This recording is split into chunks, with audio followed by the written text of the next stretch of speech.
Ora nyono ora ngira yen bengi iku dheweke nembung arep melu grupku campursari. Sasuwene iki Sita tansah dadi penyanyi bintang sing honore luwih gedhe tinimbang penyanyi liyane. Lah kok saiki malah nembung arep gabung karo grupku. Mula terus tak janji akeh-akeh. Yen melu nggonku, jope isih cendhek kidik kondoku. Ora apa-apa mas, sing penting bisa ajeg manggung ora mung njogokake sak nggon-nggon. Kandhane dadi ora tanggung-tanggung olehku gebyur dadi penyanyi iki.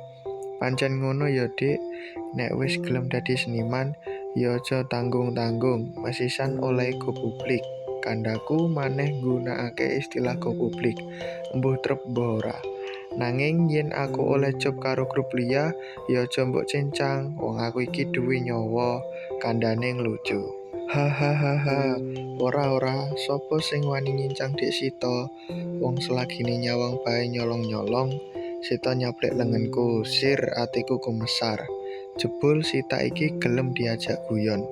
Dek lagi kenal biyen, wuduh oleh angkuh, dasar bocah ayu, kalem tur merebawani.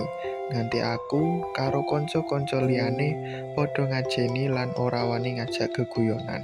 Jebul saiki malah ngloro mer arep melu gabung karo grup campursariku.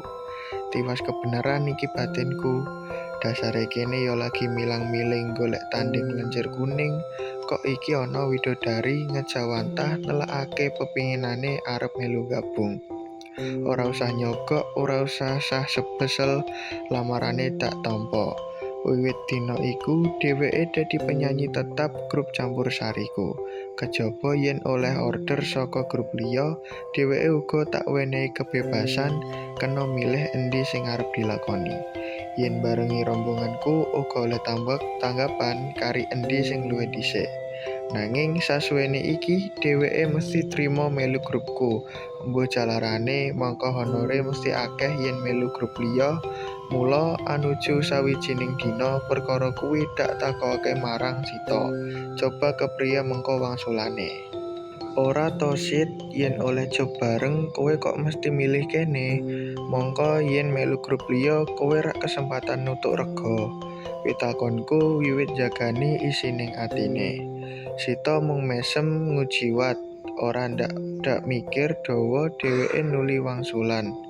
Ya iki mas sing jenenge setya, ora mung setya marang grup Swara Madu bae, nanging uga setya marang Mas Rian. Dek, aku nratap krungu wangsulane kang mengkono iku. Apa Sita arep ngesir awakku? Pitakoning batinku. Ah muka dijupuk wong-wongane. Aku iki babar pisan, ora bagus utawa ganteng. Genah dudu dolane para wanita. Yen dijupuk saka derajat pangkat, aku iki pengangguran, mung duwe gengsi setitik dadi bos campursari Swara Madu sing isih murahan iki. Nanging aku isih kepingin jagaki atine. Luwih jero maneh, mula dheweke banjur tak gogohi atine.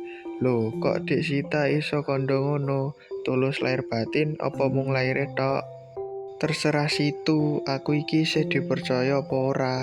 Wangsulane karo besengut, malah nambahi manise. Atiku dadi poyang-paingan. Jebul Sita iki baut beda wong lanang. Nanging aku isih durung percaya, mula perlu ngetes dheweke maneh. Setya karo Swara Madu ya kene bae, janji gelem mangan tiwul. Kandhane maneh ngiras guyon. Nyatane dheweke uga terus ngguyu kepingkel-pingkel. Parandene bocah manis iku isih bisa wangsulan. Mangan tiwul ya ora apa-apa to Mas, asal bersama Mas Rian bae. Segala sesuatune dadi indah. Aku gemes, mula Sita banjur dak keruwes lengene nganti pringisan. Terus genti mulir lempengku sasorosane. Sidane aku mlayu ngendani. Wah, rasane dina iku aku wis kaya pacare Sita bae. Nganti kanca-kanca kabeh padha macokake. Dadekke bae Mas timbang kepliyo, kandhane arga ubub-ubub mawa. Banjur disambung Dani sing pancen seneng beda kanca semono uga kanca-kanca liyane. Kabeh padha nggodha aku. Sajake pancen jatahmu kok Mas, Nyatane dhisik Sita iku jual mahal, kok saiki menyerah kaya ngono. Tinimbang kedisikan aku, mengko sampean gelo, kandhane Budi. Dramerku sing kondang ngeluke, mung Satriya sing ora nggarap aku. Dheweke iku anane mung meneng, sajak kaya ora butuh bae. Mula aku uga bajur genti ngguyoni dheweke, njiras pantes nyuda.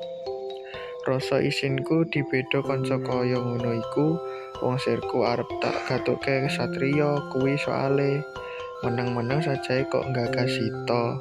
Kandhaku ngono mau mung lelamisan. Satemene aku dhewe sing kedanen marang penyanyi ayu kuwi. Luwih-luwih yen nggatekake tembung Sita sing ketara banget arep ngesir awakku. Krungu Satriya tak pacokake Sita, kanca-kanca kabeh banjur padha guyu bareng. Kosok baline Satriya mung klecam-klecem bae. Aku ki sirikan ngrebut yange kanca. Yen isih payu ya golek dhewe. Wangsulane Satriya nglayem. Ora nesu nanging uga ora guyu. Pancen sasuwene iki dheweke iku kalebu bocah sing kalem dhewe. Sajak durung mikir cewek, mula tembunge iku uga banjur dipercaya dening kanca-kancane. Oleh wangsulan kaya ngono, aku sing klabakan dhewe. Mula banjur nututi tembungku sing wis ketrucut. Kejaba yen Satriya emoh ya kepiye maneh, tak openane. Kandha ngono mau, aku banjur ndhisiki lunga. Keselak njoblok kanca-kanca. Wewayangane Sita bali nglali ing pengangen-angen. Ya rupane, ya legayane, ya ngaleme, apa maneh yen kelingan tembunge Sita dek emben kae. Ya iki Mas sing jenenge Setya. Ora mung setya marang grup Swara Madu bae, nanging uga setya marang Mas Rian. Aduh mak, aku kelakon di KO temenan. Wiwit li'e aku ora bisa nglalekake dheweke maneh. Rina wengi tansah kelingan.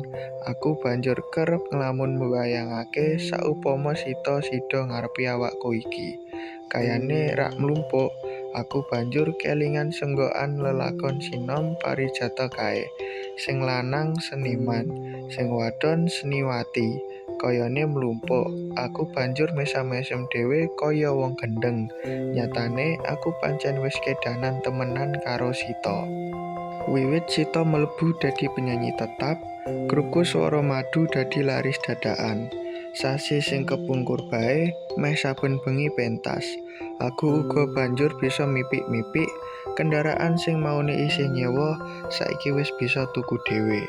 Semono uga honore kanca-kanca wis dak tikelake kaping pindho. Duit sing mlebu sak pribadiku uga terus tambah-tambah. Mula rembug perkara arep ngepek Sita uga banjur tak rencana. Kapan-kapan aku arep blak kotang terus terang marang dheweke. Nanging bareng kantengin ati iku arep tak kandhakake marang dheweke. Lah kok Sita wis dhisiki ngomong dudu perkara katresnan, nanging perkara anggone dheweke kepengin mandiri gawe urip dhewe. Wong wis suwe kok Mas anggonku nyicil tuku peralatan. Saiki lagi komplit. Mula kepareng aku nyuwun pamit. Kepeksa metu saka Swara Madu kandhane. Dek cilaka iki batinku. Yen Sita sida ninggal grupku genah mati pasarane Swara Madu. Yen dheweke metu kuwi hake, aku ora bisa nglarang. Terus apa dheweke ora seda nresnani awakku? Iki sing isih dadi pitakonan sajroning atiku. Mula banjur tak takokake pisan. Kena-kena bae Dik Sita arep ngembangake karir lan gawe grup anyar. Kuwi hakmu. Nanging apa Dik Sita tega ninggal aku? Wong sirku tembungku durung tutuk. Dheweke wis munggel gunenku. Sori ya Mas, pancene aku karo jenengan iki kena diarani wis pacaran. Nanging resmine rak durung.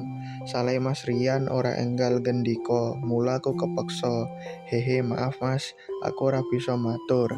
Kandhane karo klimputan semu isin. Hah? Dadi Dek Sita wis duwe anyar ngono po?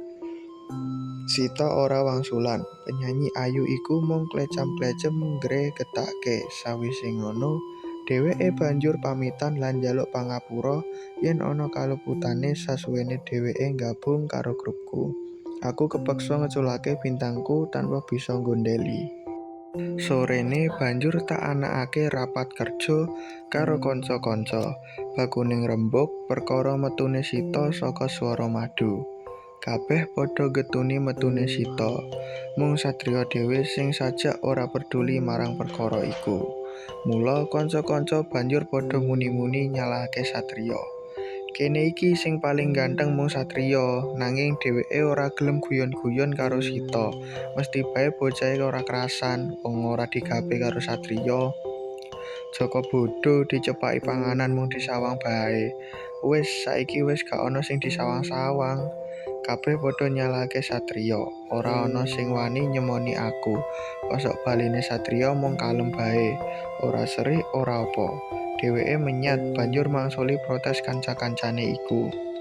Dhisik aku rak wis kandha, siriken yen ngrebut yange kanca, kejaba yen bocahe dhewe sing karep marang aku. Ya kepriye maneh, kandhane karo kluntrung-kluntrung nglungani. Tembunge satriya iku nuwuhake pitakonan tumrap kanca-kancane sing ditinggal. Kalebu aku sing rada sujana marang kandhane satriya sing pungkasan mau. Kejaba yen bocahe dhewe sing sakarep marang aku, ya kepriye maneh. Pitakon iku lagi oleh wangsulan bareng minggu candhake satriya kirim layang marang aku. Surasane layang, dheweke uga njaluk metu saka grup Swara Madu lan arep gabung karo grup Sita. Waduh, remuk tenan iki Swara Madu. Wis kelangan Sita, lah kok iki genti satriya sing metu. Mongko golek gantine satriya iku ora gampang. Bocah sing bisa melodi kaya dheweke iku prasyarat ora ana. Wah, kelakon bubar temenan campursariku. Luwih angel maneh jebul satriya iku wis sambung tresna karo Sita Layakta. Sita direwangi ngleset ana kene, jebule dhewe pamrih marang satriya. Saiki dheweke sing menang, kasil nggeret satriya mlebu grupe. Aku sing ajur kumur-kumur.